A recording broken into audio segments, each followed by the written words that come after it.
Hi Buffet, I'm back Buffet. This is Azan in Politics, is your boy Sim Tembi Buffet Ogambidlan. Hope Ntanzi has written an article here. It says Mashatile says National Water Committee will strengthen crisis response. Yo, committee, what committee? Just hire people to go and fix the damn thing. Ah, hi. Mm-mm. Mashatile says National Water Committee will strengthen crisis response. Deputy President Mashatile has laughed off doubt about his competence in handling South Africa's water crisis, particularly in light of the creation of the National Water Crisis Committee led by President Cyril Ramaphosa. Aye. Probably there's funding for that committee, and these people are getting paid. And these people, man, are on a mission to yes, ANC. If you don't wake up this election by 2029, we'll never wake up as South Africans. I'm telling you, man. I am telling you.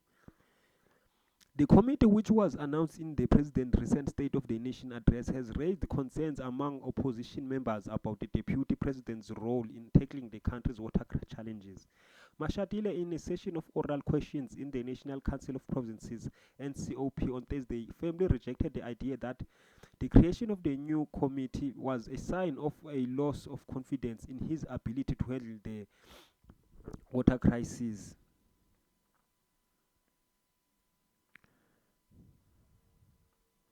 Responding to a question from the DA's NCOP member Frederick Bredenhorst, who asked whether the president had placed a vote of no confidence in him, Mashatile clarified that the formation of the committee was not an indication of failure on his part.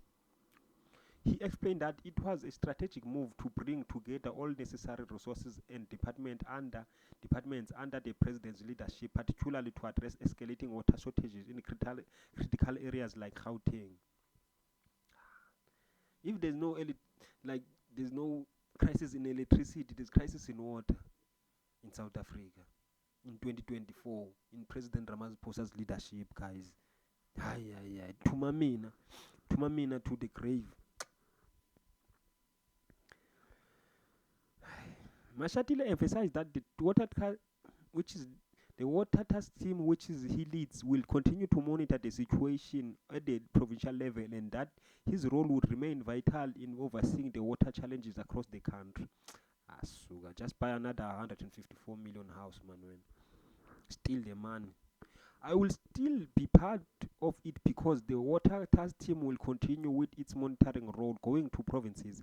But do we need this structure that the president will assist to bring resources to bear in provinces and municipalities where there's a big crisis, Mashatile said. He added that the coordination between himself and the president on this issue remains strong, highlighting their collaboration in tackling water challenges at the national level. The deputy president also provided an update on government's action aimed at addressing the water crisis.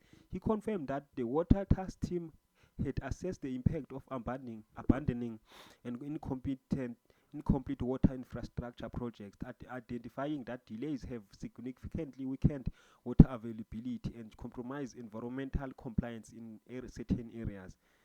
To address this, Mashatile highlighted that long outstanding grant funded projects had been prioritized for accelerated completion.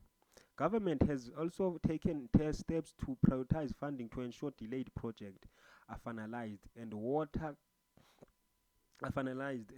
systems are stabilized, he said.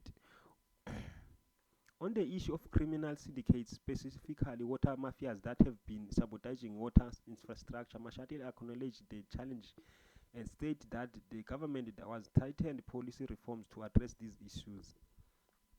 There's water criminals, the water mafias, the electricity mafias, what mafias. South Africa is a mafia state, Buffett. And it is led by the mafia government of the NC. I'm telling you, man. It is led by these people because they wanna take everything to themselves and leave nothing for others. So obviously you're pushing people to criminal activities. If you don't open opportunities for people and you are living in the best of lives, you're taking our tax money to Switzerland. So what are we supposed to do, Tim? He revealed that Operation Vulindlela, working with the Department of Water and Sanitation, was focused on reforms to prevent exploitation by such groups. He also stressed that government-owned water tankers would be deployed to communities facing water shortages to prevent exploitation by private water tanks operators. Oksala, even you, the government, will still inflate the damn thing. You inflate the damn prices of these water tanks, but you own them.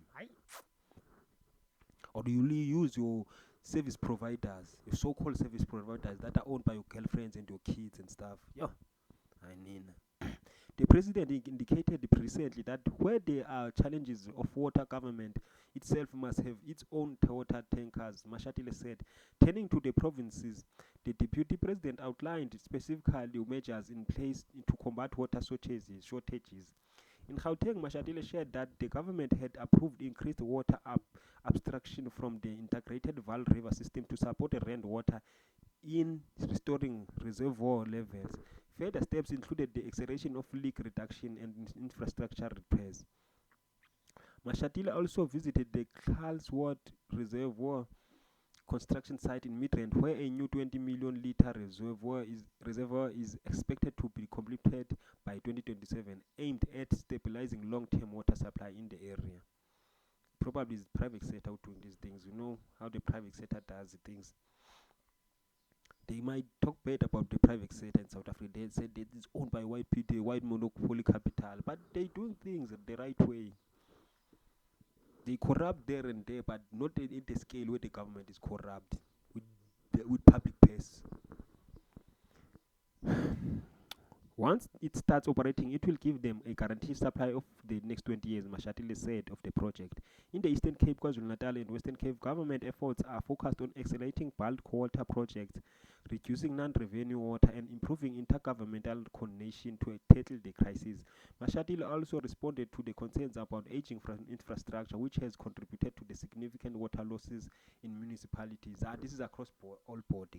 Building are aging, everything is aging, no maintenance at all. Bridges, that bridges fall while cars are on top or people are on top of them.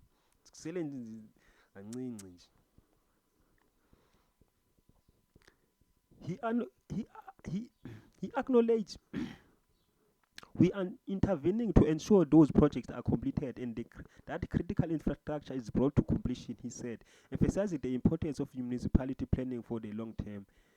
In response to the question about the water crisis in Nelson Mandela Bay and Gqeberha, Mashatile committed to investigating the issue further, acknowledging the ongoing challenges in the region.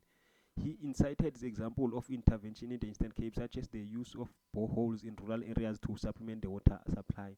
He also emphasized that the rural areas where infrastructure challenges are more pronounced would be prioritized. On the subject of the Giyani bulk water project in Limpopo, which has faced significant delays, Mashatile reinstated that government intervention was underway to complete the project. There was a lot of work done to get water to the areas, but the project did not complete the articulation. That's what we are unlocking in Limpopo, he said. Mashatile noted that given the vastness of the province, alternative solutions such as boreholes were also being encouraged to ensure a reliable water supply. I can't believe after 30 years we're still complaining about these minor issues. When you calculate the amount that these people have stolen, trillions and trillions, they are super rich, but we're still crying about boreholes, about the water shortages, electricity, toilets, pit toilets. Guys, kids are lacking classrooms and stuff after 30 years. But there's a lot of money that is missing, and people are still in government that were in government since 2000 or 2004. No remorse, no recourse, nothing, Buffett. These people are living their best life, their kids are living the best lives. And we keep on voting for them, let us wake up, South Africa. Let us wake up, Buffett. This is Azan in Politics. This is your boy Sim Tembi Mbijana. See you on the next video, Buffett.